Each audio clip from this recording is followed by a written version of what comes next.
Good evening, everybody, and welcome you all on the day 4 of the ATAL sponsored Faculty Development Program titled Innovative Micro and Nanotechnologies and Fundamental Principles, organized by the Department of Mechanical Engineering, Haldia Institute of Technology.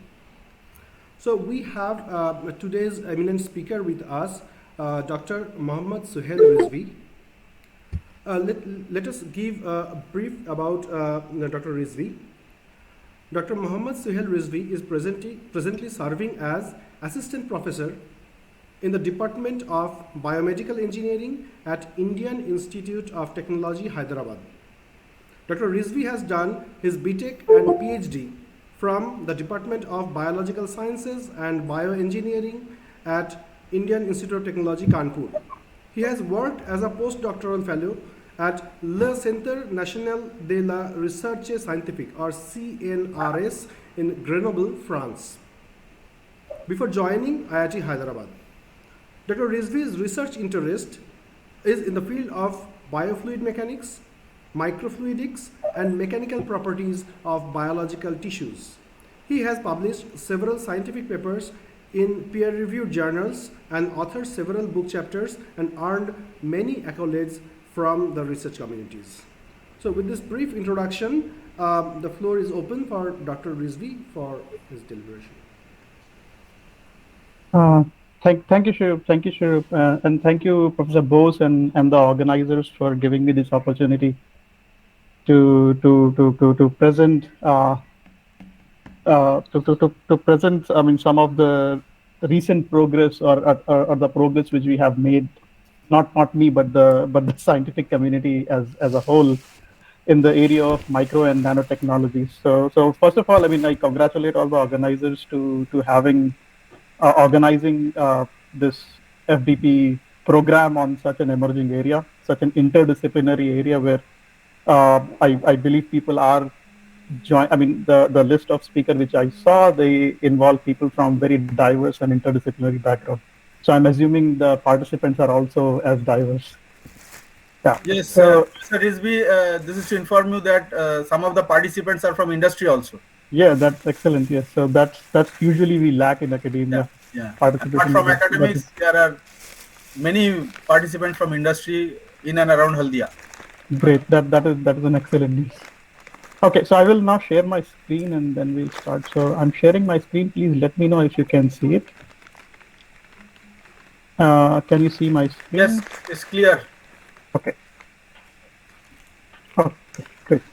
Okay, so the topic which I have chosen for today's session is on micro and nanotechnologies. In particular, the application of micro and nanotechnologies in biomedical engineering. So before I go into the actual topic, so Shurub has already mentioned that I come from IIT Hyderabad. Yeah. So okay. Sorry, I forgot to put my email ID. So I will share my email ID at the end. So if any of you have any question or you want to discuss, you can contact me. So and one more thing. So at any point of time, if you feel you have a question or doubt or something is not clear, please do not hesitate to stop me and ask the question. I will prefer to have the question as we go along to have it in a discussion mode instead of a monologue. Okay. So before to start, so since I come from biomedical engineering, so I thought it will be best to first describe what is usually meant by biomedical engineering, because at the moment there are several areas where or several research avenues where have been exposed to the biological system. So there are several, for example, in our education system also, there are several programs on biosystems and biosciences, biotechnology, and similarly biomedical engineering. So biomedical engineering is a little different in terms of that we use engineering and science principles and technologies which we develop, for example, in the engineering domains. So it can be mechanical engineering, it can be electrical engineering, it can be computer science, it can be in recent days, it can be machine learning and artificial intelligence, and then we apply it to biological systems to provide some healthcare solutions. That is, if we can use the technologies which are developed in engineering domains so that we can either improve the healthcare solutions which are available at the moment, or if we can come up with new solutions in the healthcare areas. So some of the traditional examples of biomedical engineering applications are, for example, the application of solid mechanics, which all of the mechanical engineers at least learn during undergrad days. When we combine that on human anatomy, we can come up with, for example, prosthetic implants or artificial limbs or artificial knee and hip replacement. And similarly, the fluid mechanics, which, for example, the chemical engineers learn and also mechanical engineers learn, and we couple them with the biomolecules which are involved in different metabolic processes, and that that this resulted in, for example, lab on a chip technology and microfluidic technology, which is at the moment being used extensively, especially for in our in fact in our daily use. So, and similarly, when we combine both solid and fluid mechanics and apply those principles in cardiovascular system, we as a scientific community and technologists, we develop artificial heart valve. And at this moment, I would like to point out that in the area of artificial heart valve, India stands in a very bright light, in a sense that we have an institute. I do not know how many of you are familiar, but there is a TTK Institute, or which is also known as Chitra Institute, who have developed this artificial heart valve in, I think, in 80s, and it reduced the price of implant of artificial heart valve, which was in tens of lakhs, to maybe 40,000 or 50,000. So that was the whole heart valve, or the whole technology was developed within India. So I believe that was possibly the first make in India impact at the global scale.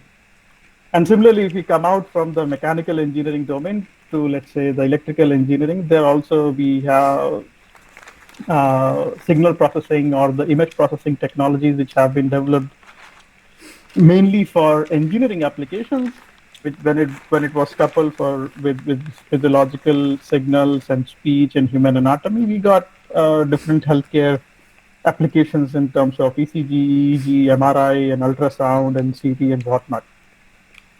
And at the moment, the most emerging areas for the past at least couple of decades has been the regenerative medicine, or the development of artificial organs, which is at the moment, at least in some areas, it is under clinical trial. So as you can see, so whatever progress, at least from the sense of healthcare application, has come in the biological domain, it has come with the application of the engineering principles or the technologies which were developed or designed for some engineering applications to develop some machine. When it was applied to human body and or some part of human body, we came up with some healthcare solutions. So that is in a nutshell the impact of biomedical engineering in past maybe half a century. So here are just a couple of pictures of some examples. So the left top image which you see, that is the actual Chitra heart valve which was developed in India. And similarly, there's on the left bottom, you can see the glucose monitor, which is now a device which you can find even in households, where you can measure your blood glucose levels while sitting at home. You don't have to go to any pathology lab and so on. And similarly, microfluidic and 3D printing is also emerging areas where, again, micro and nanotechnologies come into picture, which I will go into detail in today's session. So with this brief background of biomedical engineering as a whole, so this is just my rough sketch of a plan, what I plan to discuss today. So first, I will just give a brief ideas or introduction to the application of micro and nanotechnologies in different domains of biomedical applications. What are some specific examples of application of micro and nanotechnologies in bioengineering? Then I will discuss couple of examples of in little bit more detail.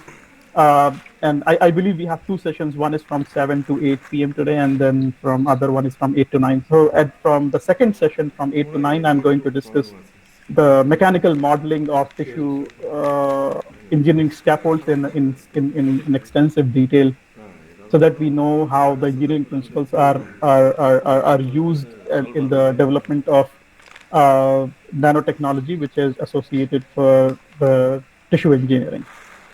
Okay, to start, so if we discuss microfluidic devices, I'm pretty sure you all of us must be aware with microfluidic devices, where we take help of patterns of microscopic channels. So those channels are deliberately not straight. So as you can see on the image on the right side, the channel which is made is not a straight channel, but it has been designed in a zigzag fashion, and there is a reason for it.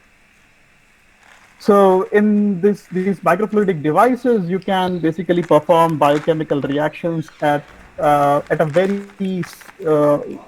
with very small volumes of biomolecules. And the way it helps is that with a very small biological samples, you can perform some diagnostic tests. You can test for you can perform tests for the screening of particular element in either blood or some other biofluids, and so on.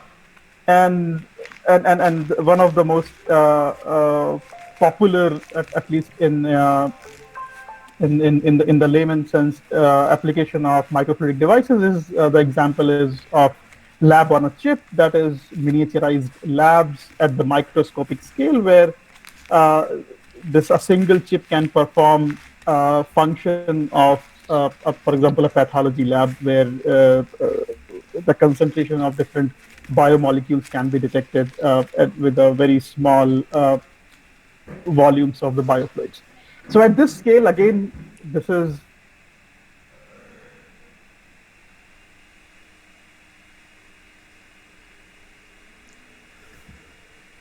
into the engineering of microfluidic devices, we find out that at this small scale, the surface forces dominate the volume forces or the body forces, which so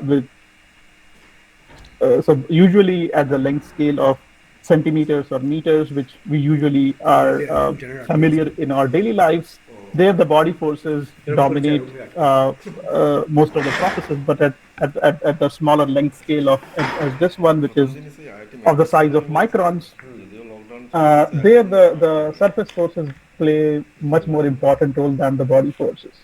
And for a related reason, because the length scale is so small, the Reynolds number associated with the flows which happen inside these microfluidic devices, it is extremely small. In fact, for all practical purposes and for all mechanical analysis purposes, the Reynolds number can be safely taken to be zero.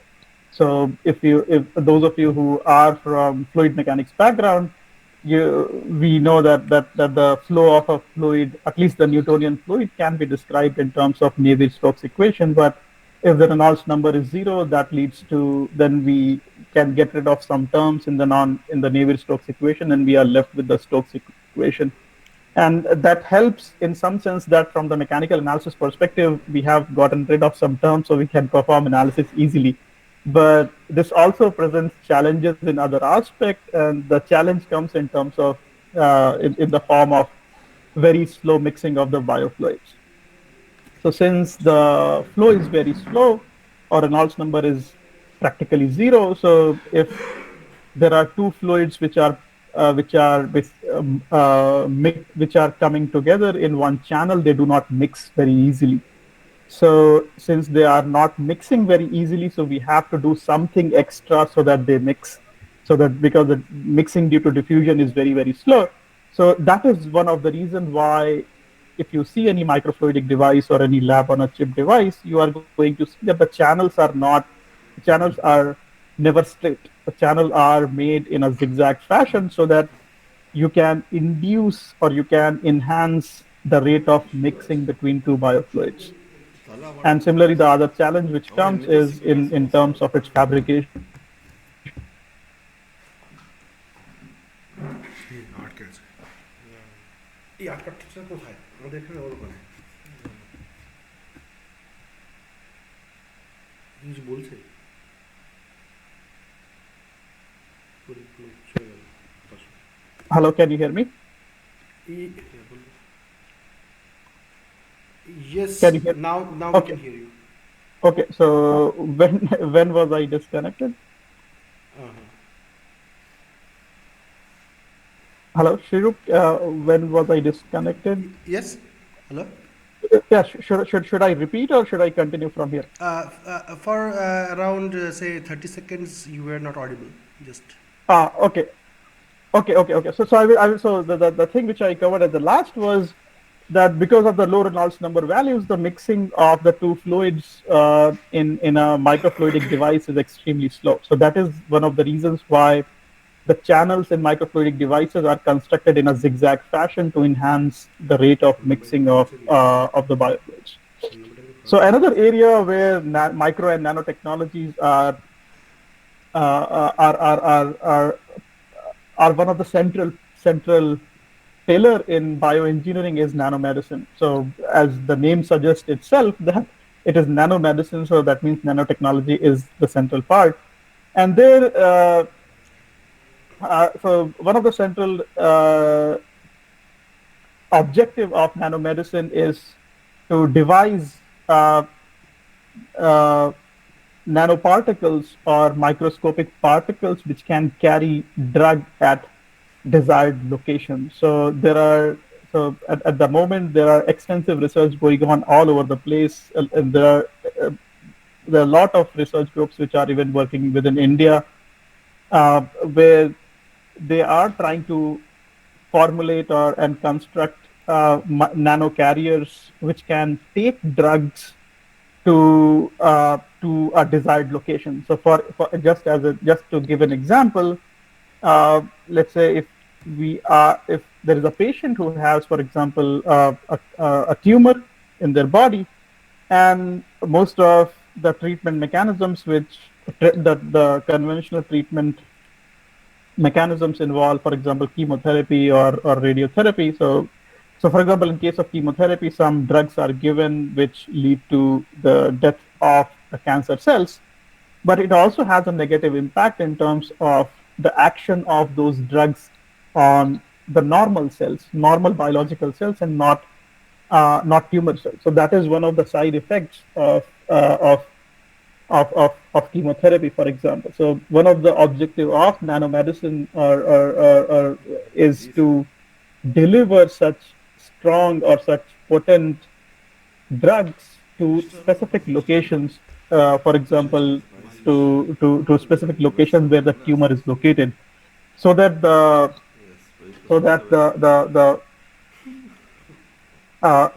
other areas of the body are not affected. So people use different types of materials to construct such nanomedicine solutions. So, for example, I just want to share one work where we have also tried to develop. We have not developed some nanomedicine solution, but in our group we have been working on the mechanical modeling of the distribution of drug or the delivery of a drug in a cancer in a tumor.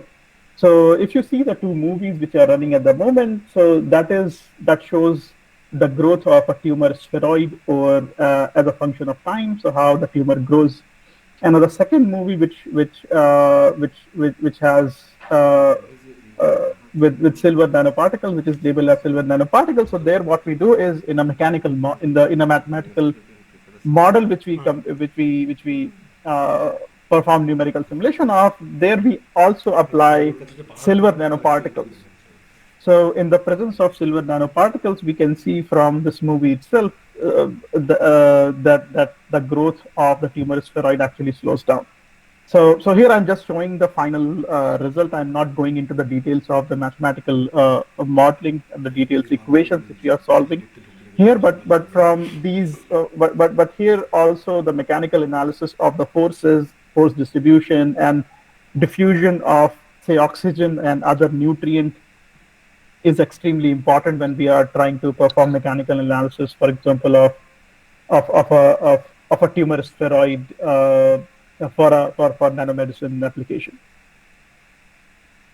And another area of another area of microtechnology or nanotechnology which is emerging right now is micro robots.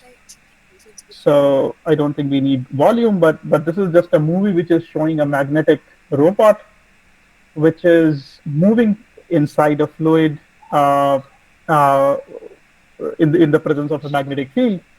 So the way it is being deployed in for biomedical applications is that you now, if we can tag or if we can attach a drug to this microscopic robot, which is of the size of a couple of microns, then by the help of by applying appropriate magnetic field, we can take it to different parts of the body or those parts of the body to the desired parts of the body. So for example, in case of cancer therapies, we can, if we inject it in, let's say, in a blood vessel, we can, by the application of magnetic field through the action of this micro robots, we can take it to the desired location, which will be, for example, a tumor, so that we can deliver the drug at the specific location using this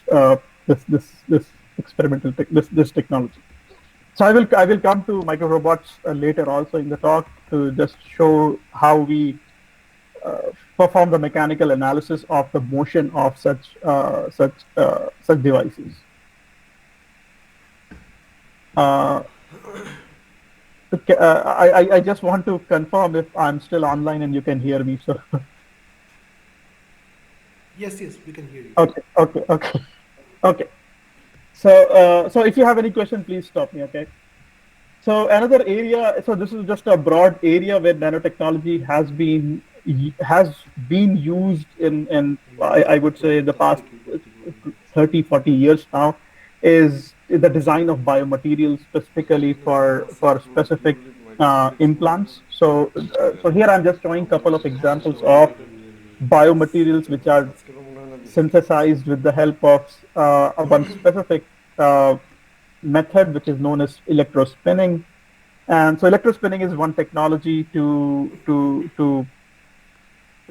synthesize some specific fibrous biomaterials for the application in regeneration or implant of, say, implant of muscle, implant of bone, and also cartilage, skin, and blood vessel, as you can see on the top.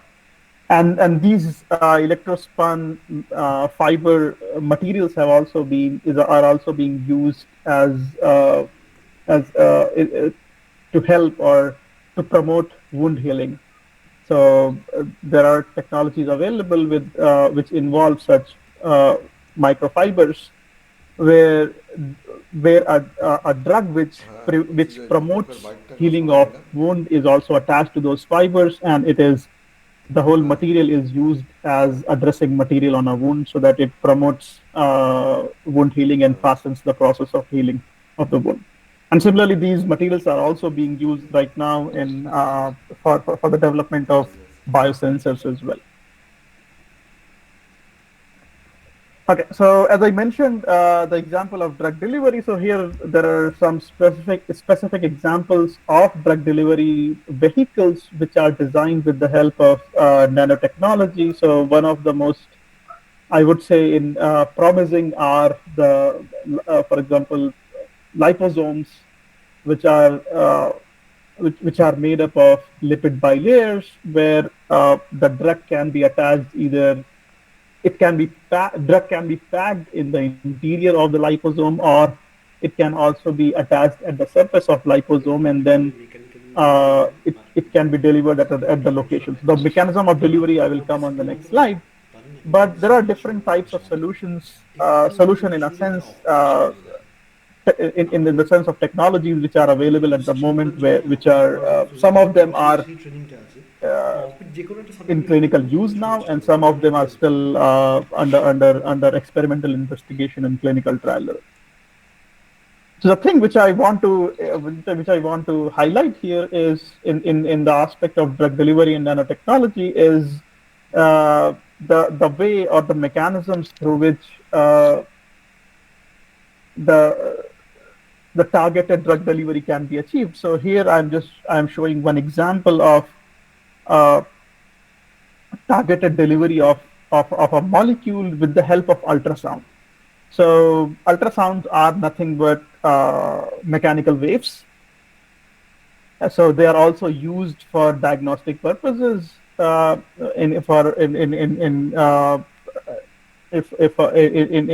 several diseases.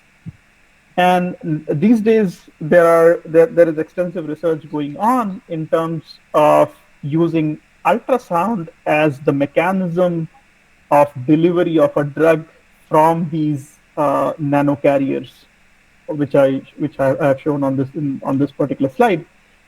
So here, as you can see, so the way it is achieved is that the drug of interest is packed in a microbubble or in liposome, and it is injected in human body. So wherever liposome goes, since drug is packed inside the liposome or microbubble, it can go anywhere in the body, but it is not released because it is packed inside the liposome or inside the nanoparticle. It remains it remains hidden to the body in some sense, but wherever that drug is desired or wherever is the target of that particular drug, an ultrasound ultrasound can be applied in a focused manner.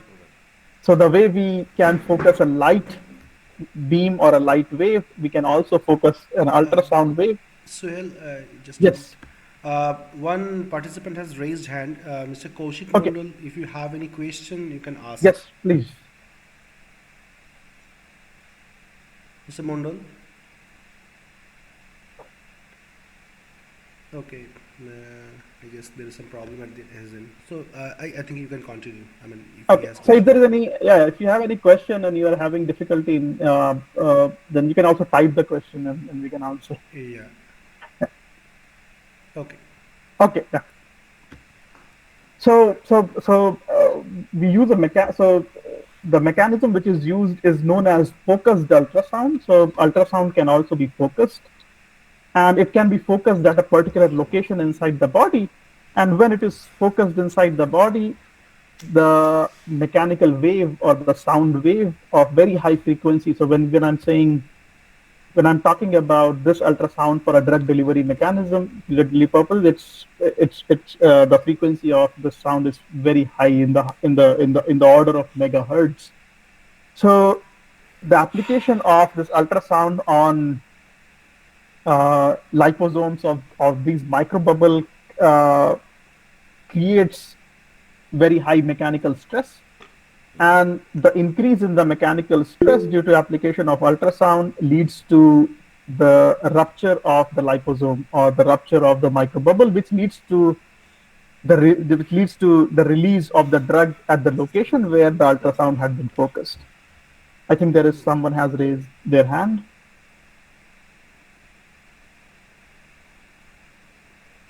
Sir, it's a question from Deepak Kumar Mondal. He wants to Mr. Mondal. Is nanomedicine is a medicine or a drug carrier? Okay, so nanomedicine is an area of, you can say, research or a technology where nanoparticles or entities of microscopic or nanoscopic sizes are used either to deliver a drug at a particular location or deliver some biological agent at a particular location. So that area of research or the whole technology is known as nanomedicine. Sir, one thing, Yes. if you don't mind, Yes. like homeopathy. Yes. So in homeopathy, the lower the potency they give, the better it works on human body. Okay. Right. So don't you think that this homeopathy is a kind of nanomedicine which is being used for treatment? Uh, I would, okay, so in the traditional way, the nanomedicine which is defined is not in terms of concentration of the particles or concentration of the molecules. So as far as I know, in homeopathy, the concentration of the active pharmaceutical ingredient is extremely small. So here, that is not the case. Here we are not talking about low concentrations. Here we are talking about low size of the particle. So when we are saying nanoparticles, so nanoparticle size is can be couple of nanometers or tens of nanometers, but the concentration of particle can be high, which is not the case in homeopathy. But over there also the amount of medicinal proportion they are mixing is also in the very small size, because it's mostly in minute particles of water, Yes. right? So So yeah. it's in a molecular form, they are using. And even if even another case in Ayurveda also, in some cases like gold particles, they are crushing it and making it nanoparticles, and then they are mixing it with herbs for treatment. So might be that also can be treated as a nanomedicine. the gold nanoparticles are used. I mean, in gold nanoparticles are one of the most, if not most, than one of extremely well researched area in nanomedicine also. Okay, so gold nanoparticles are used for as a drug delivery vehicle as well. So gold nanoparticles are from one of the bases of nanomedicine. In that sense, yes. Thank you, sir. But yes, okay.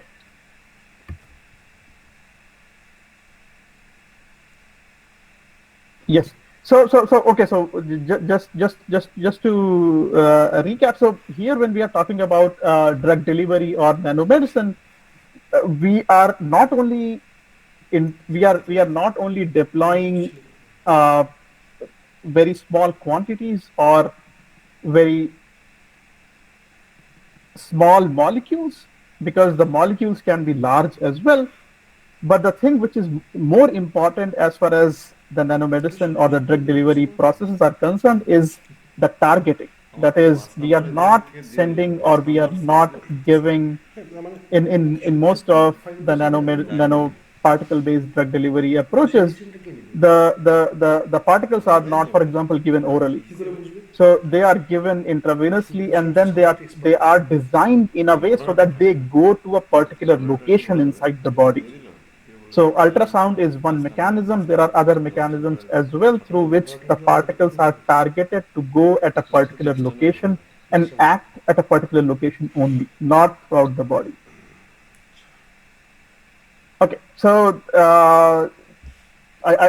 so this is another area, that is biofabrication, which I believe has taken a huge impetus, especially from the 3D printing, which was, for example, developed for in mechanical engineering discipline to design, for example, the prototypes. But now, instead of using in 3D bioprinting, we can use the usual 3D printers, which are for mechanical engineering applications, and use the materials, or which are also known as bio inks, which are biomaterials, and we can construct specific biological systems. So there are several examples of the assembly of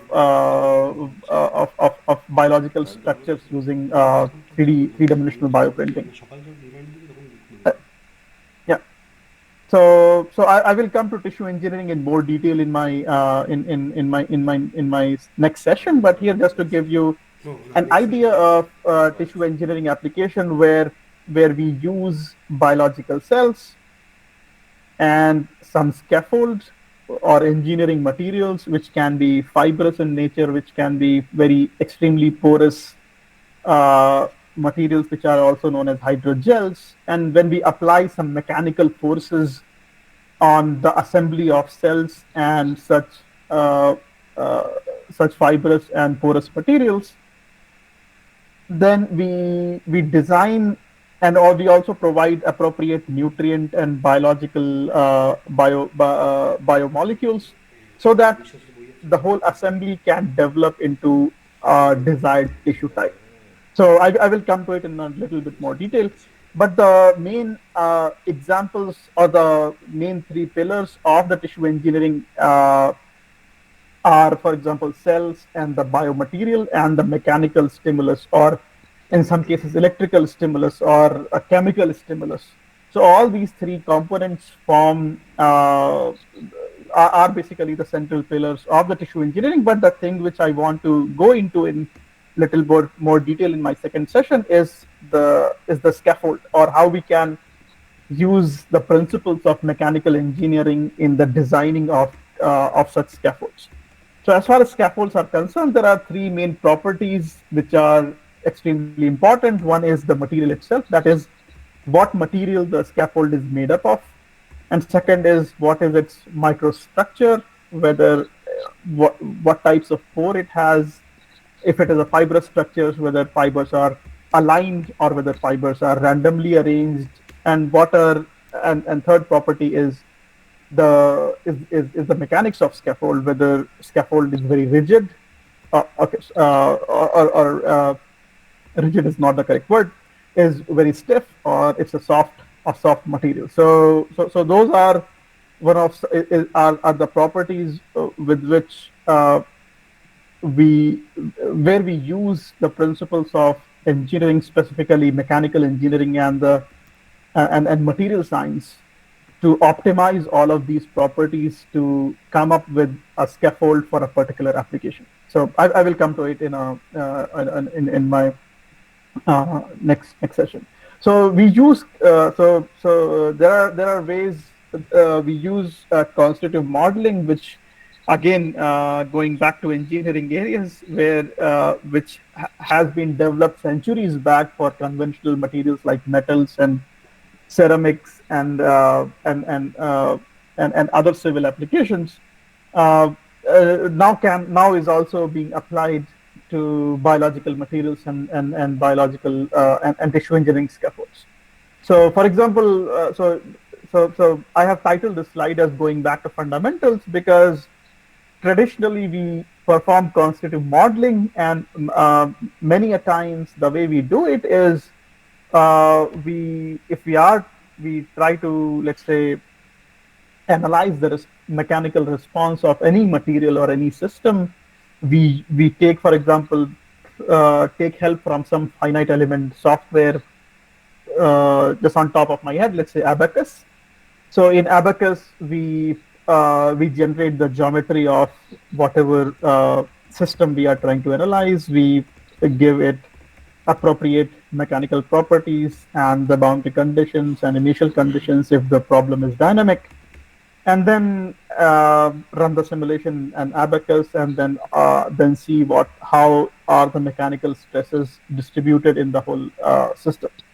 So that is the usual way, especially in industry as well, where we use this approach, and it has been extremely successful in giving us everything what we have at the moment. But when we use the same approach in the context of biological systems, especially in the context of microscopic or nanoscopic biological system, then we have to, as I said, we have to go back to fundamentals, because some of the assumptions which we usually make when we perform such an analysis, some of those assumptions might not hold true anymore, or some of the assumptions which underlie such an analysis might break down. So just to give you an example, so we for example, as a biological tissue, we can model them as hyperelastic material models. Let's say Neo-Hookean or Mooney-Rivlin model are used extensively for soft materials. So our first guess or our first instinct will be to use such constitutive material to model biological tissues as well. But uh, but there we need to pay attention. That is, all of these models, which let's say hyperelastic material models, which have been developed over the past centuries, they have certain assumptions, and one of the central assumption is a continuum assumption, because they are all coming from the continuum theory. So what they assume is that the system is continuous, and so Cauchy-Born rule is also one of the assumption which goes in such formulations. But when we are talking about biological systems where the size of a cell is usually comparable to the size of the whole system or the system which we are trying to analyze, then we have to ask this question to ourselves whether the continuum assumptions hold true in that sense or not. So there has been some progress in that direction, where people take into account the size or the finite size of the biological cells when they are formulating a constitutive model of biological tissues or tissue engineering scaffold for that matter. So I will come to this particular point later as well. So yeah. So now I will go into one specific example of cell adhesion. I will use a couple of slides to discuss how the theories or the mechanical analysis of the models which have been developed to look at the adhesion between, say, two surfaces. What happens when we use that same system to study the biological adhesion? So this slide just gives a summary how the biological adhesion might be a little different from the addition of two non-free surfaces. Mónica, নিচে বস, गुस्सा के क्या करोगे हम? নিচে বস, বস। ना गुस्सा गुस्सा आना कोई तरीका है क्या? सॉल्यूशन है क्या? Gitika Maiti, can you switch off your sound, please? Gitika Maiti, switch off your. Okay. Thank you.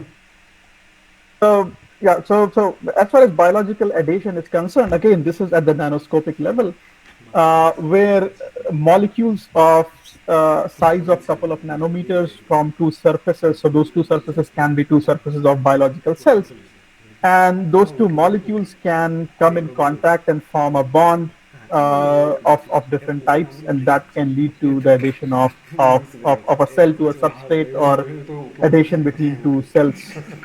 So I mean, all of us, I believe, teach whenever we teach the contact mechanics. This is the picture I'm showing at the bottom is, you can say, the Bible of contact mechanics by Cale Johnson. There we learn for example, the traditional Herd's theory of contact, where two elastic bodies come into contact with each other, and when certain pressure is applied, we can calculate how the two bodies are deformed and so on. But this Herd's theory of contact, which was developed maybe 100 or 150 years back, it cannot take into account the adhesion between the two surfaces. So that's what it was extended nearly 100 years back. I think it nearly 100 years back now, 1922, to JKR theory of adhesion, where adhesion between the two surfaces can also be taken into account, because there are two surfaces are adhering to each other, so they can also take tensile forces. They can also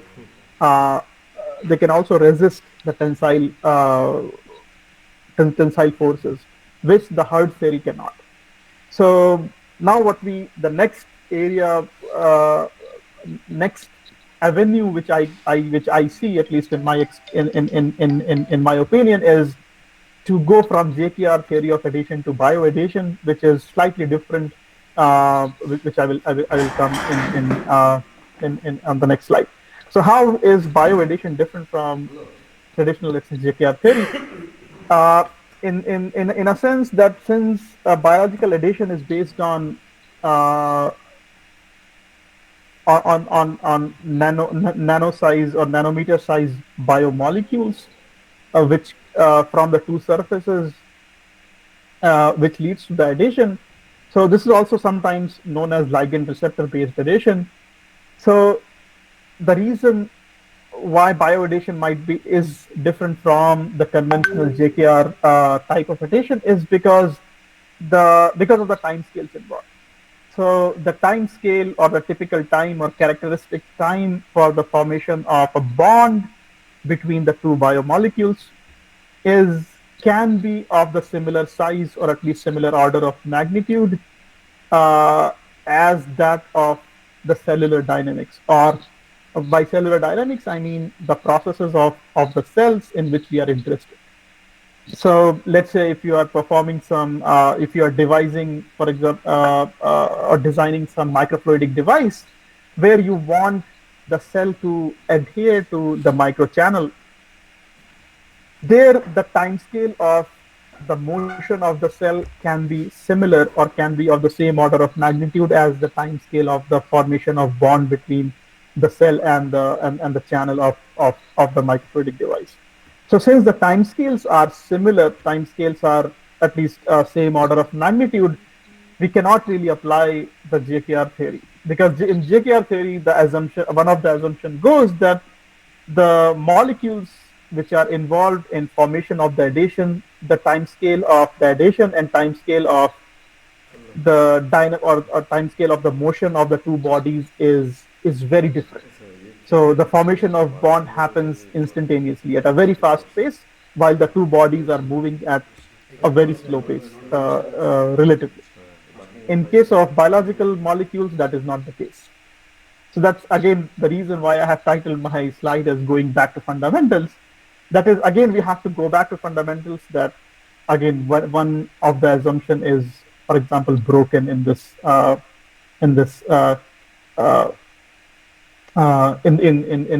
case of bioaddition. So one reason. So this is one reason. The second reason is. Second, or the more important reason, is the slip and catch nature of addition molecules. So usually, or traditionally, or intuitively, what we expect is that if there are two bodies which are adhered to each other, and if we try to pull them apart, then the bonds which are formed between those two bodies should, if we apply more force, the two bonds should break at a faster pace. So that is known as slip bonds. So if you apply more force, the bonds will break at a faster pace. But it turns out that all the biological molecules, or all the adhesion molecules which are present in biological system, or also in for example in nanoparticles, all of them do not behave that way. So there are certain molecules which behave in a fashion which is known as catch bonds. So the interesting property of catch bond is that if you try to pull the two bodies apart which are adhered due to catch bonds, then if you apply some force to it, if you apply some separation force between the two bodies, the bonds become stronger. So you can, so the conventional way it is usually explained is that the slip bonds are like, I do not know whether you can see me or not. So so catch bonds are usually shown in this way. That is the two surfaces which are on top of each other. So if you try to pull, let's say my hands are two surfaces and I try to pull them apart, more force I apply, I will pull it apart at a faster pace. So that is an example of a slip bond. But when we are talking about catch bond, the catch bond acts in a form of a hook. So if the force is less in a hook, or let's say there is no force between a hook, and then if you apply a force, if you apply a tensile force in a mechanism which is holding two bodies together by a mechanism of hook, then application of the tensile force makes the bond between the two stronger. So that is one of the that is one of the mechanism of the Cat bonds which are present on biological cells extensively, which makes the bioadhesion much different from the conventional adhesion which we are familiar with in our, for example, in our daily lives. So just to give you an idea of how do we perform mechanical modeling of such a system. So here, so this is one of the works which I did a couple of years back, where we have looked at the response of a biological cell. So if you look at the left hand, the schematic on the left top corner, so there is a biological cell which is adhered to a surface. So you can imagine this to be a microchannel in a microfluidic device. And then some shear flow is applied from the left-hand side towards right. And the way this biological cell is adhered to the surface is through these slip and catch bonds. And as I mentioned earlier when I was describing microfluidic devices, that in these devices the Reynolds number is very low. So Navier-Stokes equation simplifies to the Stokes equation, which is written right below that particular schematic. That is, gradient of pressure is equal to viscosity times the Laplacian of the velocity field. And since the fluid flow we usually consider to be incompressible, so that's where we get the divergence of the flow field to be zero condition. And so the second equation which you see at the bottom of the slide, that is one method which is known as boundary integral method to solve such problems. So I'm not going into detail of this particular method. The important thing is what we observe in such a system. So what we observe is that if the strength of the flow, that is strength of the shear flow which has been applied in such a microfluidic devices, if it is very slow, then the cell remains attached to the microfluidic device, which is shown in green color on the right hand side. Now, if we increase the rate of the shear flow, then there is a window of shear flow. There is a window of shear rate in which the cell is neither perfectly attached to the substrate nor it is detached. So it is what is also known as pinned configuration, that it is it's only a single point at which it is contacting the microfluidic surface. And so that is shown in for example, in the pink color on the right hand side. And when the shear flow is very strong, that is when the shear rate is very high, then the cell detaches, or all the bonds are broken and it goes in the center of the microfluidic channel. So we actually can summarize this particular property using the figure which you see on the left hand side on your screen. So in this figure, the y-axis, which is labeled as C kappa, that represents the strength of the flow. So higher the value of C kappa means the shear flow is very strong, or it has a very high shear rate. And the x-axis, that is labeled as CB, it represents the slip nature of the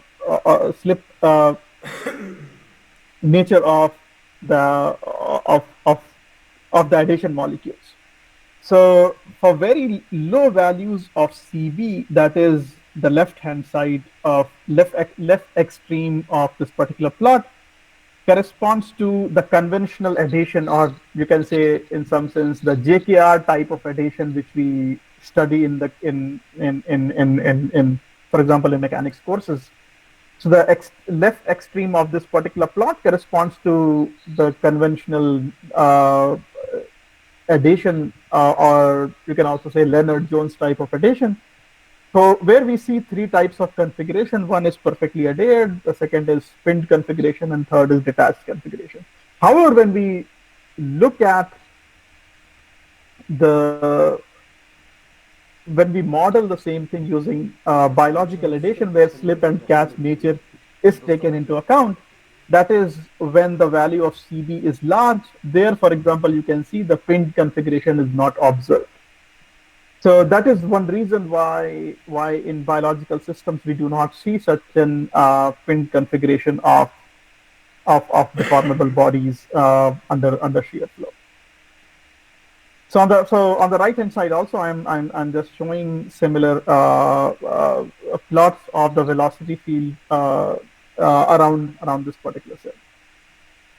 So okay, so I think should I continue, or should I stop at this point?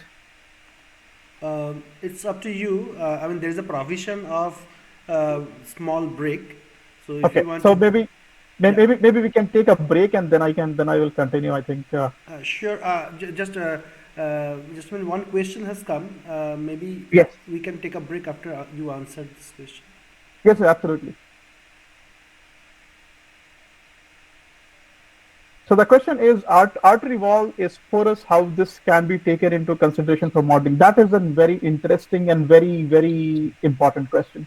So right now, so the arterial walls are lined with specialized cells, which are known as endothelial cells. And there is so the endothelial cells, the way they are packed is that there is a gap between the two endothelial cells in a normal artery in body. However, if you consider the arteries or the blood vessels in our brain, those gaps between the endothelial cells are much smaller. So that is also known as blood-brain barrier. So it's a very important question. That is, when we are modeling such a system of let's say a blood flow or any flow inside an artery, then how do we take into account such porous nature, or which is also known as fenestrations? So the traditional way. Hello, can you hear me? Am I audible? Yes, you are audible. Yes, yes. Okay, because there's someone has commented that Mr. Mandal is saying that I'm not audible. No, we can hear you. Okay. So the way it has to be done is one easy way can be that. So for example, when we model blood flow in a channel or any flow in a channel, we consider, for example, a no slip boundary condition at the wall. So one easy way can be that we can consider a slip mechanism at the wall to take into account the porous nature of the artery. The other way or more tedious or more elaborate way can be to take into account the detailed geometries of the endothelial cells. So if you take into account the complete details of the endothelial cells, then that should take into account the porous nature of the arterial wall. So that is the way one can tackle the pores or the holes which are formed between the endothelial cells. But there is another source of arterial wall through which it can be porous, is through a very specialized structure which is known as glycocalyx. So glycocalyx are you can what can be a good analogy? So endothelial cells surfaces are not smooth, so they have a very specialized polymer chain-like molecules coming out of the endothelial surfaces inside the blood vessel. So those polymer brushes also lead to porous nature of the arterial wall. So if you want to capture that porosity which is coming due to glycocalyx, then of course you have to either consider, you can, for example, consider flow in a porous media type of model where there is a there in the region where glycocalyx is located, one can model that region of the artery as the flow in a porous media, and the interior or the central lumen of the artery can be modeled as usual channel the way we model. But the only thing which we have to be careful about is the boundary conditions between the glycocalyx layer and the central lumen of the artery. Does it answer your question? Is this type of material is available in the market?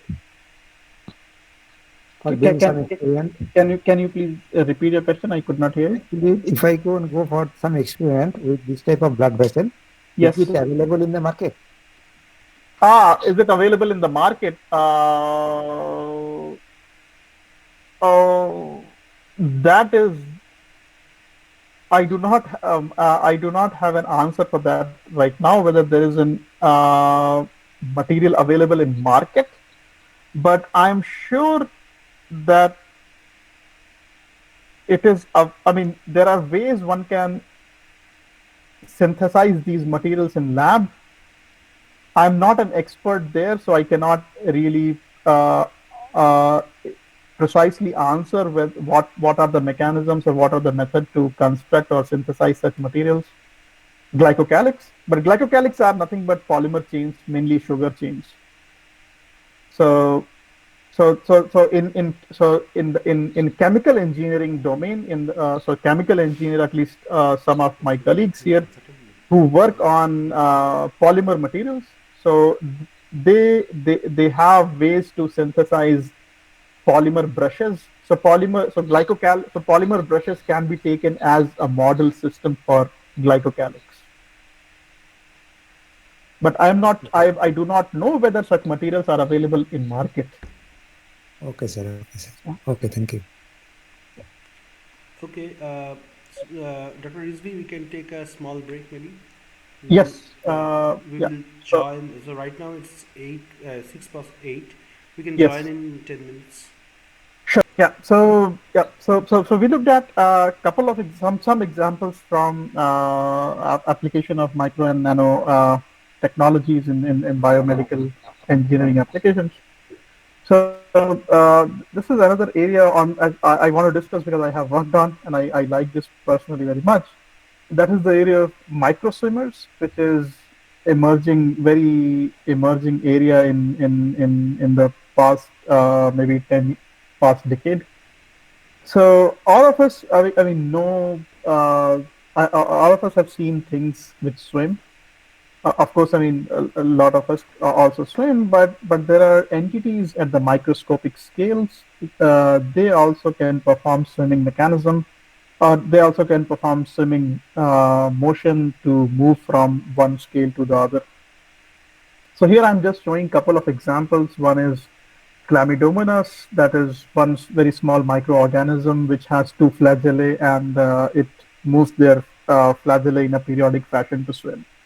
And similarly, sperm is another example of a micro swimmer, which you can see it performs this wiggly motion to swim. So these examples of micro swimmers, Chlamydomonas or sperm or E. coli or bacteria, they have been known for a very long time. And it has been, in fact, they have been also studied for a very long time. But with the advent and with the progress which we have made in micro and nanotechnologies, now whatever we had learned about micro swimmers, about biological micro swimmers, now we can use the same principles using the development of nanotechnologies to devise microscopic robots.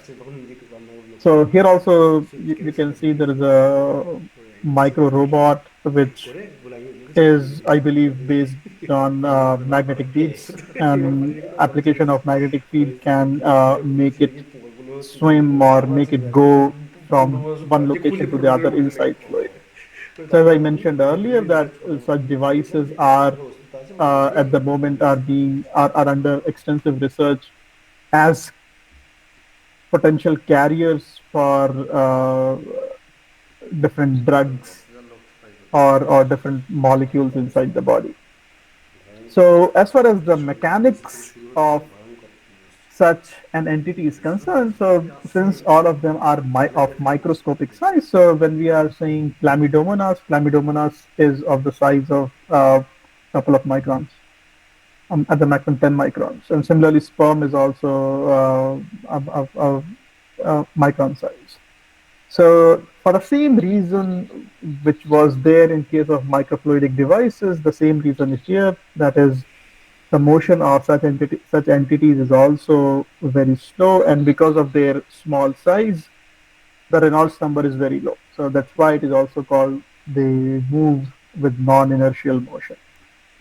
So yes, so now I'm going to just give you a glimpse of how can we perform mechanical analysis or mechanical modeling of such a micro swimmer and its swimming mechanisms with a very simple, very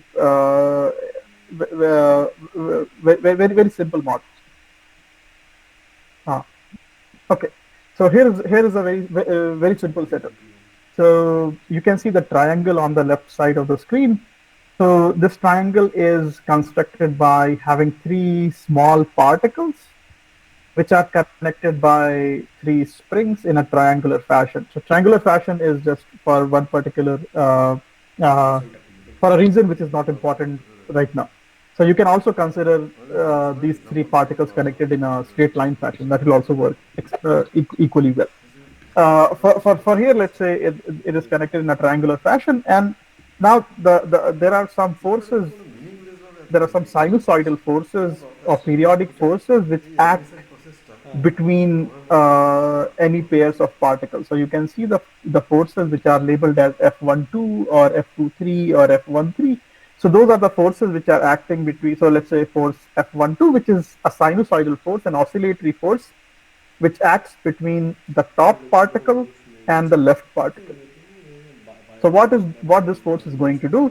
This force is going to, if it is compressive, it's going to reduce the length of that side of the triangle, and if it is expansive, it's going to increase the size of the triangle. That's all. And this whole assembly is immersed in a fluid. Okay, so when the particles move, they also disturb the fluid surrounding them, and that disturbance in the fluid actually leads to the disturbance in the fluid affects the motion of the other beads and so on. So there is a coupled fluid and structure system which we are trying to analyze. So so just to cut the long story short, the motion of these particles can be described with a very simple equations which are shown at the bottom, where Ri is the position of each particle. So position of each particle changes in proportion to the force which is acting. And there is one additional term which is known as the hydrodynamic term, which is coming due to the disturbance in the fluid which is caused due to the motion of these particles. Now, since all of these forces F12, F13, F23 are oscillatory or they are sinusoidal in nature, so there is one possible way is that all of these forces are in phase. That is, all of them are perfectly in phase with each other. So if that is the scenario, then the triangle is going to expand and constrict, expand and constrict, expand and constrict, right? So when the forces of that type, then what we observe is that the triangle actually does not move. It just, what we can see, it oscillates wherever it is.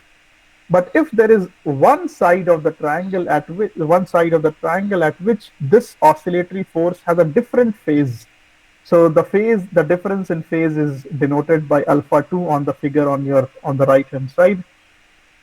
So when there is a phase difference between one side with respect to the other two, what we see is that that over a long period of time, this triangle starts to move in a fluid, even though there is no external force acting on it. So that is it's very interesting result. So what we can do is now we use some analytical and also some numerical methods to analyze this particular system. Since we can construct such a system. In fact, these systems or this type of microswimmers have been constructed in lab now with the help of magnetic beads. So what experimentalists have done, they have taken some magnetic beads, very small uh, metal particles which have some magnetic properties, and with those magnetic particles they have constructed such triangular assemblies, and then when they apply these oscillatory forces in the form of magnetic fields, this triangle actually moves. So we also analyzed the mechanics of this particular micro swimmer to see what is the overall flow of fluid in the nearby region of such a micro swimmer. And on the top two panel, what you see is those are the streamlined plot of the fluid flow for different sets of oscillatory forces. So if you look at the left-hand side, left bottom panel, which is labeled as C. So in the panel C, you can see the blue arrows mark the trajectory of three beads. So if the forces are acting in a manner which leads to such a motion of the three beads, then the particle moves in a certain fashion, and similarly on the one on the right hand side. So we also actually, I will just take a minute to just look at to explain this as well. So we also use the same system of a micro swimmer to look at how does it affects the viscosity of the fluid in which it is present. So you can imagine that when we introduce, let's say, such a micro robot in for a drug delivery purposes inside human body, it can affect the viscosity of, let's say, if it is administered in blood, then it can actually change the viscosity of the blood as well. So here, actually, this is our result where we had also shown that such a introduction of such micro swimmers can actually lead to changes in the viscosity of the blood. So if, let's say, so since it can change the viscosity of blood, so if for some particular purpose, let's say, so for instance, there are some conditions where we take blood thinners to increase the flow of blood inside our vessels. So instead of taking blood thinner, which is a drug, which is a biochemical molecule, what we can also use is such microscopic devices or such micro robots or nano robots to modulate or change the viscosity of the blood so that it can flow in very small microcapillaries. So this is one of the emerging fields of micro or nanotechnology, if you will, where such devices or such robots can also be applied for drug delivery purposes as well as for therapeutic purposes. So yeah. So is there any question? If there is any question, you can ask. Otherwise, I will switch to the completely different topic, which I had devised, where I will go into much more detail on one problem itself. Presently, is there any practical application of this micro robots? Okay, so micro robots are at the moment. So one of the most recent example is, so there are a lot of patients, for example, which where sperm, for example, do not have enough motility. So that is a well-known condition. So one most recent example which I have encountered is that such micro robots are being used to enhance the motility of sperm. So if such a micro robot, for example, can be attached to a sperm, then it can enhance the motile properties of the sperm so that sperm can fertilize an egg. So that is one direct application which has been realized at the moment. So So, you mean to say these robots work in vitro or in vivo? right now in vitro. But I mean, in futuristic goal is to use them in vivo. Yes. So yeah. So dream goal will be to use such devices, micro robots, for drug delivery purposes. Yeah. So that will give us extreme control over on targeted drug delivery. Targeted Yes. drug delivery. That is one of the dream goals of this area. Yeah, and one more question is, suppose you are basically showing the mathematical modeling of sperm. Is Yes. there any, of microorganisms, and sperm is one example. So, is there any study, or is there any, your take on this, that there are imaging available where how the sperm can move? Now, from this imaging, you get the real-time data, and you kind of simulate this sperm motion. So once you simulate this sperm motion, you can get a kind of knowledge of, academic knowledge of the physics behind it. But Right. that knowledge, can that knowledge be used for therapeutics, or is there any way? Yes. Actually, the academic knowledge or the fundamental knowledge which we gain from biological systems and using them for, let's say, not necessarily a therapeutic purpose, let's say any application, will require development of which is known as soft robotics. Right. So right now the example of the robots which I showed with the help of magnetic beads, so they are not really soft in a sense. They are not made up of polymer materials. Mhm. They are, for example, made of magnetic particles. So they might not be as biocompatible as we desire. Yeah. So if we can come up with, let's say, some materials which we can actuate in a desired fashion, and material is also becomes biocompatible, then definitely we can use that for such applications. And in that case, that fluid solid interaction can also be simulated. I mean, the Yes, simulation can yeah, be yeah, done yes, accurately, right? yes. So soft robotics, I said. So there are some groups, at least I'm aware of, who are working on this area to to develop polymers which can be actuated in a desired fashion. The mechanisms or the mechanisms which, for example, bioorganisms apply can be mirrored on a soft robot. Yeah, I mean, a biomimetic design. I mean, that's what you're saying. Biometric, exactly. Yeah, that's the absolutely correct word. Okay, okay, thank you. Okay, if there is any other question, please ask. Otherwise, Dr. Rizvi will move to the next section of his talk. Okay, I think it's safe to move. Okay. So actually, yeah. So I will move to one topic which I mentioned, and in a passing. Just a minute.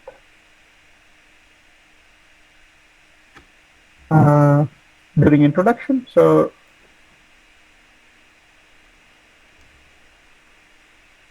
can you see my screen? Yes, it's visible. Okay. Yeah. So now I'm going to go into very detailed analysis of modeling, a constitutive modeling of tissue engineering scaffold, and specifically fibrous scaffolds, and why do we have to go back to fundamentals when we are trying to model biomaterials, or specifically fibrous biomaterials.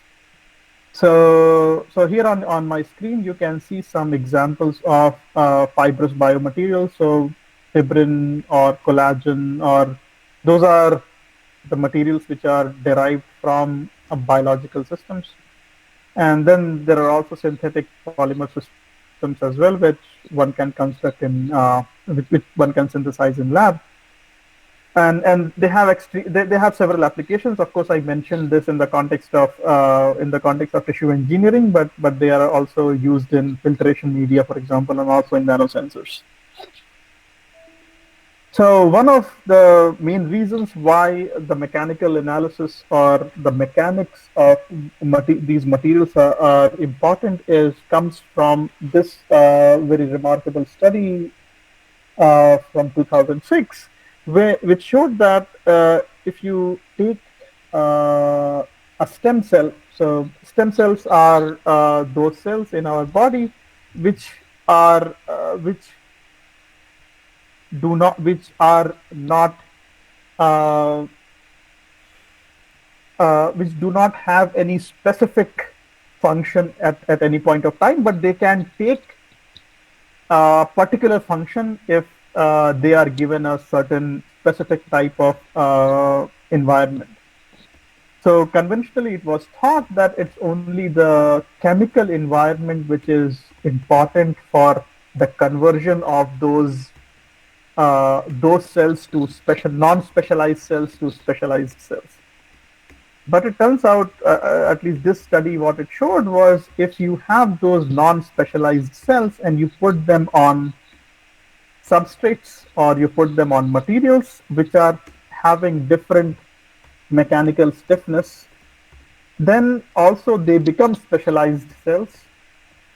And the way they turn from non-specialized to specialized cell, it depends on the stiffness of the material. So if the material on which that cell is placed is a very soft material, then that non-specialized or stem cell transforms itself into a brain cell or neuron. And similarly, if it is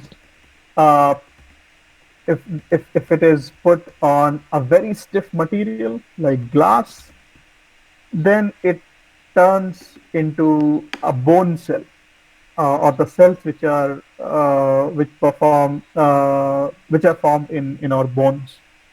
And if the same cell, which is non-specialized, when it is placed on a substrate which is not very stiff, not very soft, then it becomes a cell of, then it transforms itself into a muscle cell.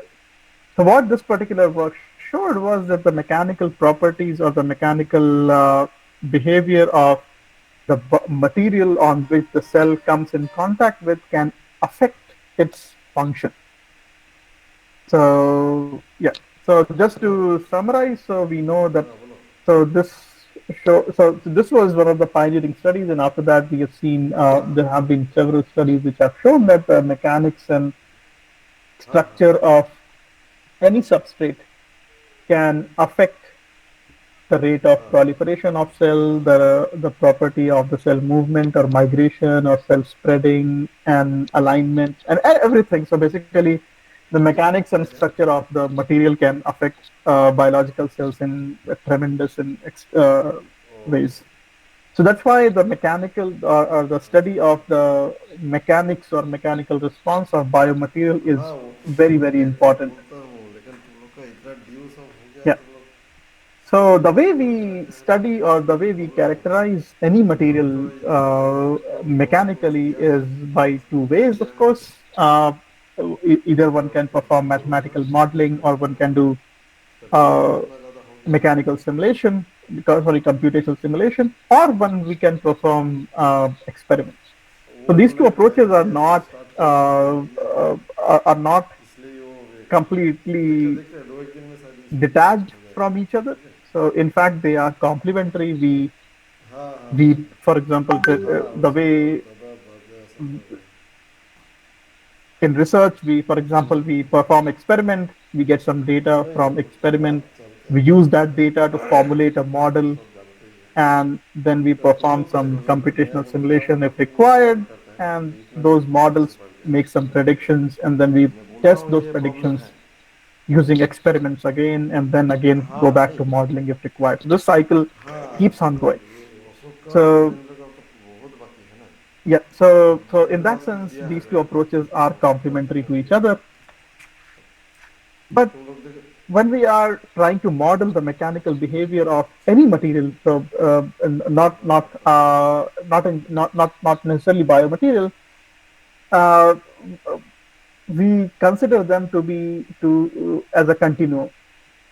So let's say when a finite element analysis is performed for, let's say, for a car design, and then we consider the body of the car or the metal sheet of which forms the body of a car or any automotive vehicle to be a continuum, and we can consider or we can make that approximation because of the fact that the microscopic length scale, which is the distance between the two atoms inside that metal sheet, is extremely small as compared to the size of the object itself which you are studying or in which you are interested in. So that's why the way we say it is, the experimental length scale is much larger than the microscopic length scale, and that's why we can consider that material, let's say a metal sheet or a beam uh, uh, or any other material usually in industry as a continuum, and it's a perfectly safe assumption. It performs very well. In fact, yes, it performed very well. We have, at least I have never seen any example, at least example where the continuum assumption breaks down or gives a wrong result, even at the very small level.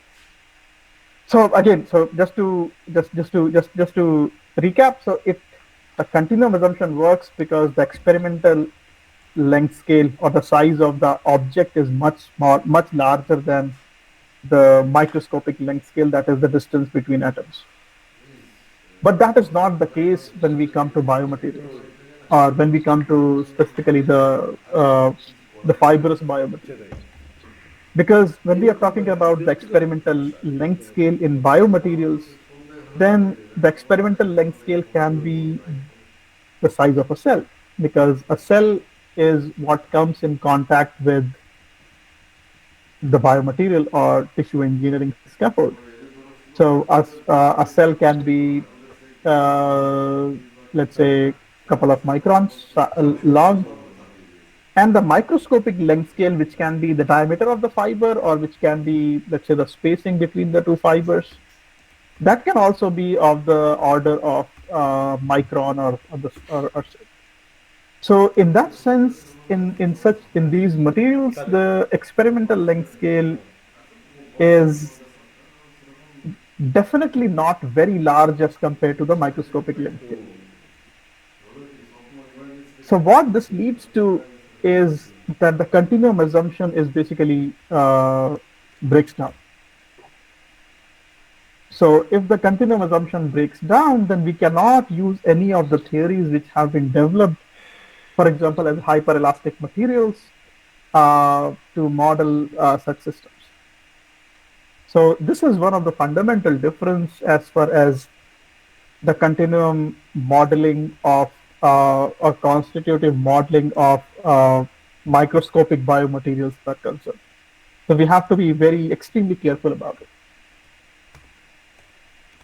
So these fibrous biomaterials also have huge structural variability. So in a sense that if you have two samples of biomaterials, due to the reason they are fabricated using the methods which do not give very precise control over their structure, at least most of the methods, there are some methods now which can give you some control, that if you get two samples which are fabricated in the same way, same machine, everything is same, still the two samples which you have, they are going to differ from each other structurally in a very significant way. So those two samples are not identical to each other. That is another challenge or another fundamental difference between the convention, between the materials with which we are usually familiar and the biomaterials. So yes, so this is again the same point, emphasizing that the microscopic length scale is comparable to cell size. So continuum assumption does not hold, and fabrication methods do not give extremely good control over the geometry or the structure of the biomaterials. So we cannot use the traditional continuum theory or continuum mechanics approach to model such systems. So there have been some developments over this, which can take into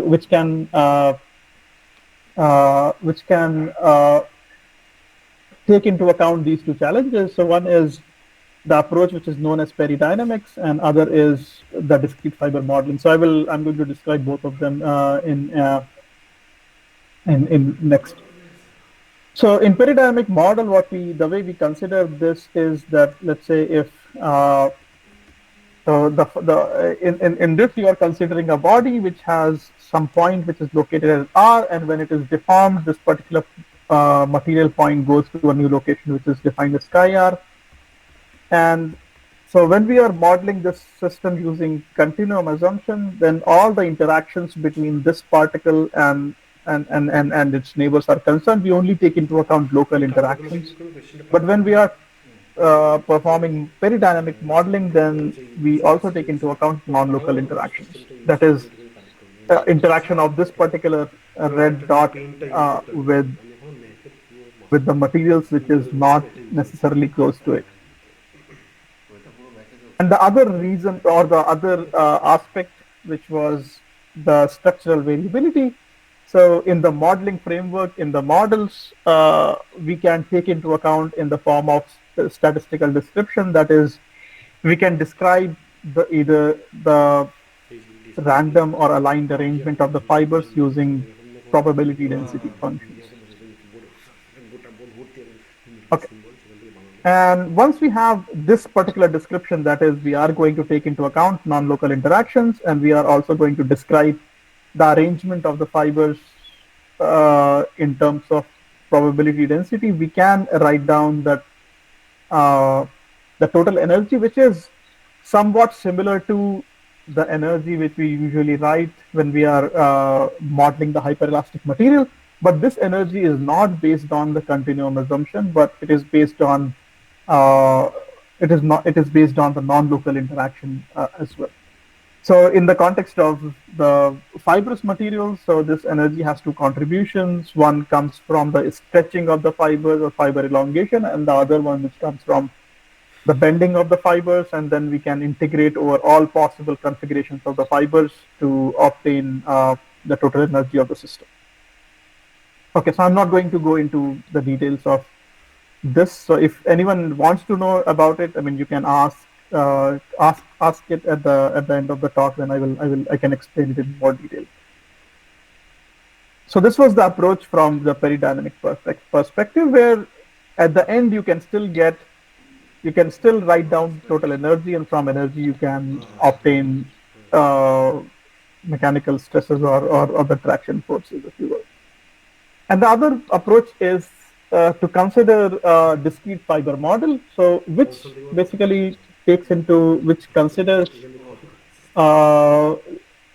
complete detailed structure of each sample. So for example, this is for example a sample with one fiber. Then as new fibers are added to the system, red dots basically mark the points at which the fibers are fused to each other. So in the discrete fiber model, we can describe the exact geometry of each fiber, and the response of the whole matrix or the whole scaffold can be seen as the collective response of all the fibers which form the system. So since we know the geometry of each fiber in detail, once the sample is deformed due to mechanical forces, we know how much each fiber is resisting by. We know the force which is generated in each fiber, and when we sum over all the fibers, we can know what is the overall response of the whole system. So that is the mechanism, that is the method of discrete fiber modeling. So yeah, so this is just to give you a broad idea about peridynamics and discrete fiber. So peridynamic gives us an average response, whereas discrete fiber gives us structure-specific response or sample-specific response. So using this, people have so there have been several works using similar approaches where such model have been used to predict the mechanical response of fibrous materials under uniaxial elongation and shear, and has also been compared with experiments. Okay, so another important of this system being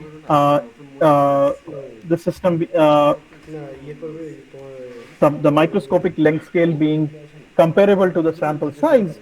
One is one outcome of this is that there is an effect of sample size. That is, if you try to perform an experiment of the same material, but you take two different samples of different sizes and you calculate what is the Young's modulus, it might turn out that you can get two different values of Young's modulus, which is we never encounter that in let's say in case of metals. So for a metal, we know it has a single Young's modulus. It does not depend on the size of the sample. But here, because the microscopic length scale it can be comparable to the experimental length scale. So the Young's modulus, which you measure in experiment, it can also depend on the size of the sample. Okay, so I will not go into detail on the mechanism of it. So yes, so from here we can also look at the density or the stress distribution in such a fiber in such systems, where you can see that. So if you see the plots on the right hand side, you can there are three types of samples which are shown, and all the three samples have equal height but different widths. So as you can see, the sample which is labeled as D, so D sample has small width, but you can see it has the bars which you can see in each sample. It basically shows the length of the bar shows the magnitude of the mechanical stress at that particular location.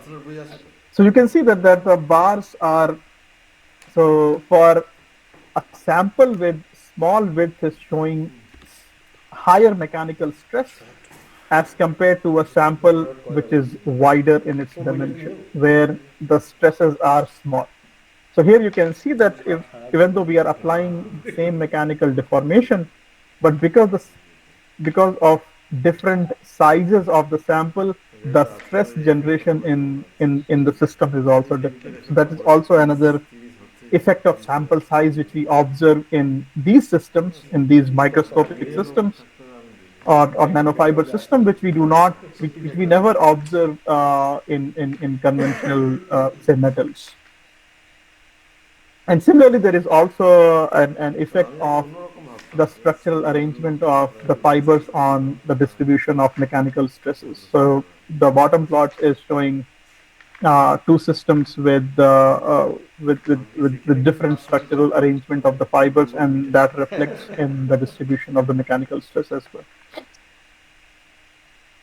Okay, so till now what we have seen is, as far as these nanofiber scaffolds are concerned, the response of these nanofiber scaffold under uniaxial elongation, the response of these systems under uniaxial elongation are also shear. But the thing which is more important for biomedical application is the mechanical response or mechanical properties which a cell senses at the microscopic level. So it's not, because the cell is not applying cell does not have a mechanical testing machine with itself. So cell does not apply uniaxial elongation to the substrate, but it applies very localized forces to the system. So it applies very localized, or you can say point forces to to the substrate or to these nanofibers. And through these localized or point forces, the cell tries to sense the mechanics of, tries to sense the mechanical property of these fiber systems. So again, so coming back to fundamental, that is the continuum assumption. So because the continuum property or continuum assumption breaks down in these systems, the mechanical properties which we measure, let's say in labs using uniaxial elongation or mechanical testing machine, that might be different from what a biological cell might experience about the scaffold through its localized forces. So since cell applies very localized point forces, so we also try to look at the response of such fiber systems against point forces.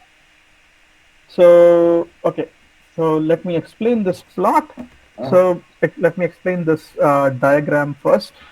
So here what I'm doing is we are applying a point force in different directions.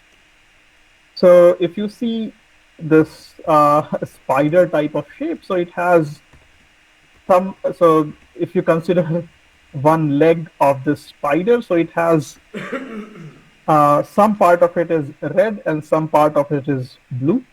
So red part denotes the deformation magnitude and deformation direction, and blue part denotes the resistance force. So the length of the blue part is the magnitude, and the direction of the blue part of the leg is the direction of the resistance force.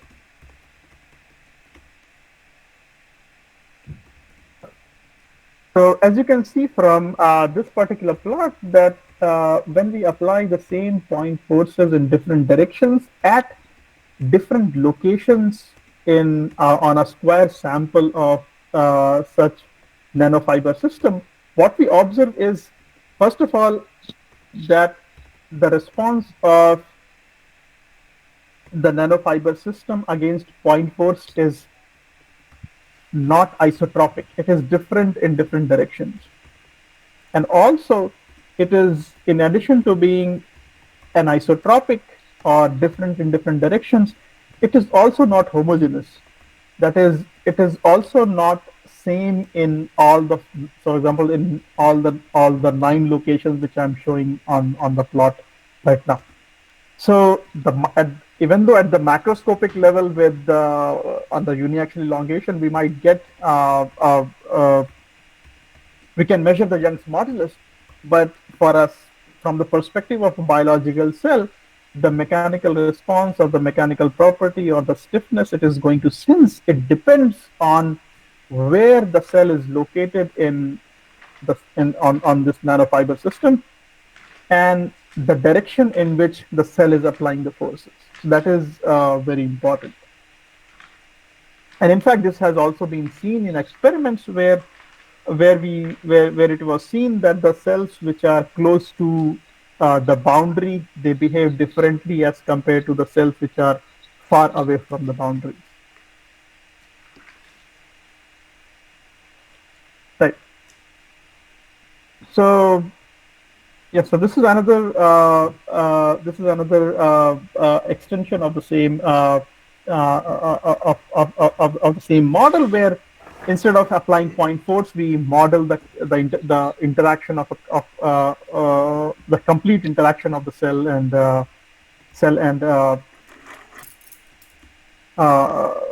nanofiber system. So on the top center, what you are seeing, the image you are seeing, that is from an experiment, and the bottom center, the image you are seeing, that is from the mechanical model or mechanical analysis. So that shows a well agreement of the model with the experiment. So similarly, we in this work, actually, I'm not going to spend too much time on this, but what we saw was we also looked at the effect of structural alignment of the fibers on the stiffness which a cell experiences on such a nanofiber system. Okay.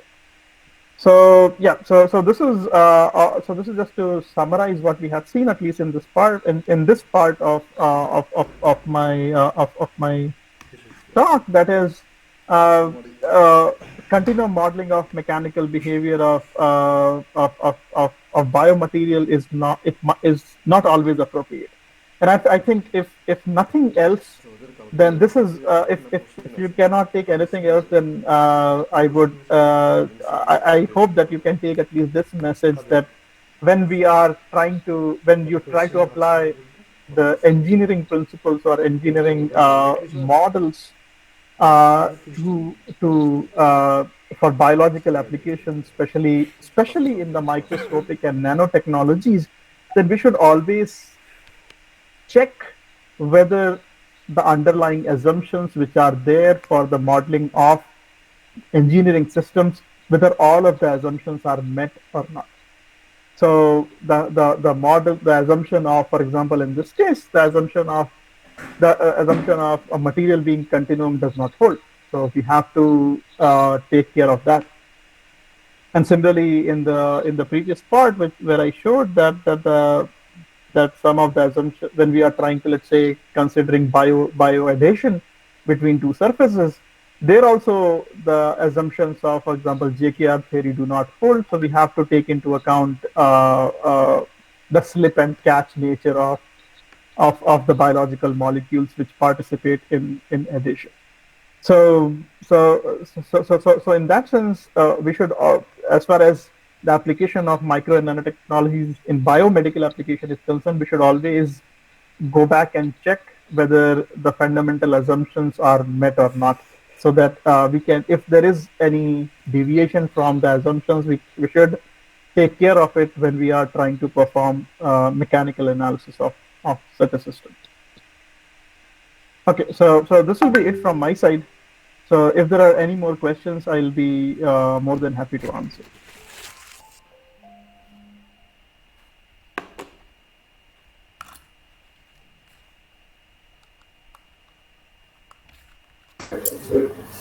Yeah, the floor is now open for question.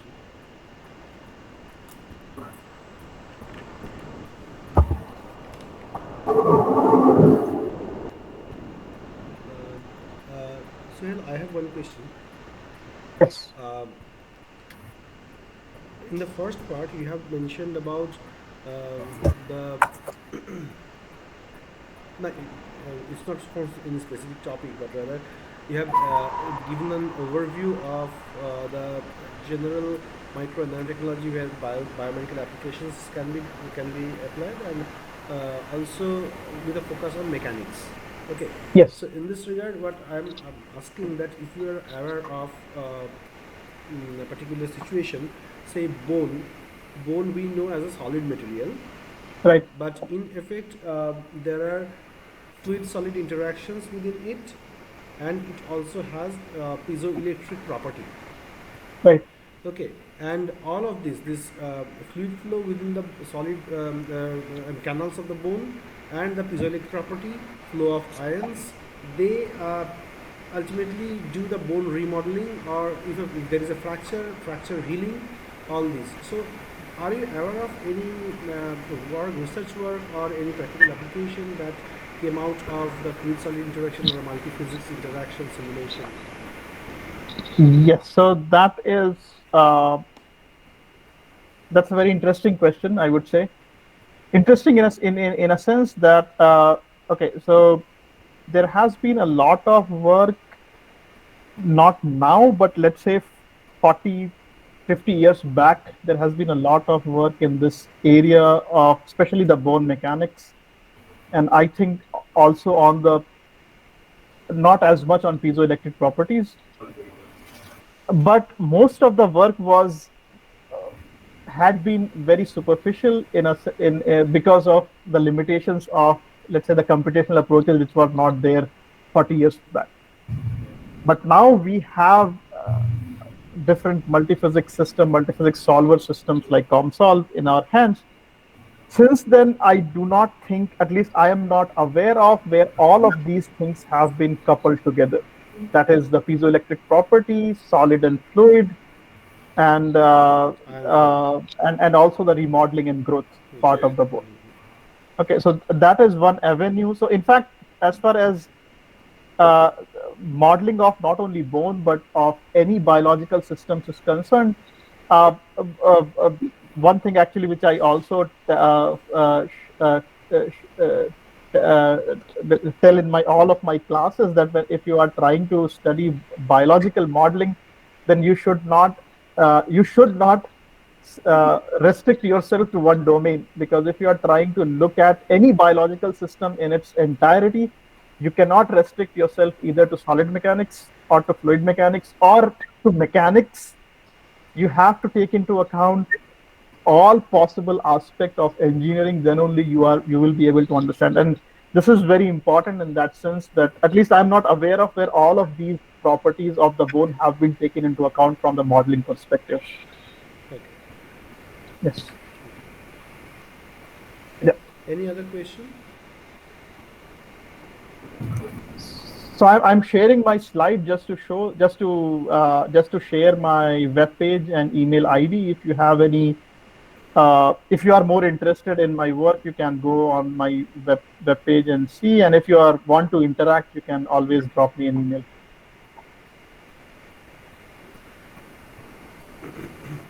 Okay, if there is no further question, please join me thanking Dr. Mohammad Suhail Rizvi. So within this short span, he has really shown us what it means and how the conventional definition of mechanical engineering and the applications of mechanical engineering stretched beyond limits. So thank you for this very informative and interesting talk. So I also, Well, yeah. yes, Professor Rizvi, it is really fascinating to hear from you with all the new applications of biomedical engineering. So we are really happy to have a new domain in our FDP, which is biomedical engineering. So very few experts are on this field working in the research area that you are having. So it was really heartening to hear from you. So thank It you was, for yeah, your it was completely my pleasure. So yeah. yeah, I think it will be better if you visit our place, our department. So the vis-a-vis interaction would have been a more yes, appropriate yes, one. So I'll discuss with Sirup so that sure. we can sometime bring you at our institute and have a lecture so that the students can also get a feeling of this new domain of biomedical engineering. Sure, absolutely. Yeah, that will also add to their new career uh, avenue for research as well as for enhancing their knowledge domain. So Absolutely. thank you, Mr. Rizvi, Professor Thank Rizvi. you. Yeah, it's a pleasure hearing from you. Thank you. It was great to see you and great to interact with all you. Yeah. Okay. So Thank we you. are at the end of this session. And I like to thank AICT Atal for sponsoring them. And so we will continue this series of engaging lectures in coming days. So it's a 2-week program. So today's session is at the end. Please fill in the feedback form which is given in the chat box here. And so that's it for today. Thank you all and good night. Thank you, Good Good night. night. Dr. Good Rizvi night. also. Good night, Good night. Professor Rizvi. Good night.